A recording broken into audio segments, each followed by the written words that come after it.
Matapos namang mapanood ang balita kaugnay ng tangkang pangingidnap sa loob ng isang mall, isa pang bata na muntik na rin palang mabiktima ng dalawang sospek ang lumantad.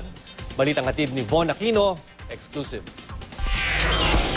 Mga magulang, pagbilinan niyo po. Ang balitang napanood sa 24 oras tungkol sa dalawang batang tinangka umanong dukuti ng isang babae at isang lalaki sa isang amusement center sa isang mall ang nagtulak sa ina ng isa pang batang biktima na ikwento sa GMA News ang karanasan ng kanyang anak sa parehong mga suspect.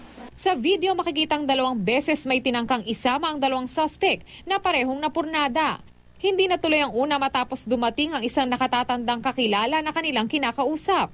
Naudlot din ang isa pa nang mag-iskandalo ang kasamahan ng isinasamang bata at ipilit na hindi sila kakilala. Nanonood po kami ng Balitang 24 Oras. Nakita po namin.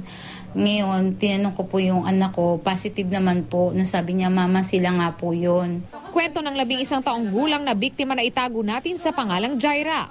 June 27, 2014, alas 12 ng tanghali nang lapitan siya ng dalawang suspect na nagpakilalang kanyang mga kamag-anak.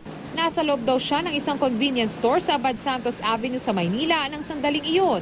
Bagamat ilang buwan na ang nakalilipas, hindi raw niya makakalimutan ang sandaling iyon. Bigla na lang po akong hinarang ng dalawang tao po, isa pong babae at saka lalaki.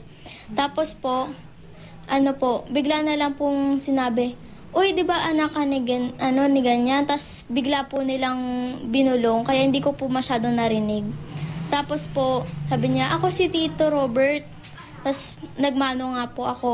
Tapos po, pagkatapos po nun, hinawakan na po ako ng babaeng ng mahigpit. Hinila raw siya palabas ng babaeng suspect kasabay ng pagbabanta sa kanya habang sila'y naglalakad. Sakto pong paglabas, tinanong po sa akin kung may cellphone po ako. Sabi ko po, meron po. Tapos tinanong na po kung ano pong model, tapos kung dala ko po o hindi. Tapos sabi ko naman po hindi. Tapos habang naglalakad po ako, pinangingiti lang po ako ng babae. Tapos wag daw po akong hihiwalay, wag daw po akong iiyak. Sa litratong ito nakuha mula sa CCTV ng isang kondominium na kanilang nadaanan. Makikitang kasama na ng babaeng suspect si Jaira habang naglalakad. Dinala raw siya ng mga suspect sa Masangkay Street na halos 3 kalye ang layo mula sa convenience store. Nung nandun na po kami sa Masangkay, bigla po nilang kinuha yung wallet ko. Tapos tumakbo po sila. Pagtakbo po nila, nalaglag po nila yung wallet ko. Pinulot ko po, tapos bigla na lang po tumakbo. Bagamat ninakawan lang ang bata, naniniwala ang kanyang ina na posibleng pagkidnap pa rin ang motibo ng mga suspect.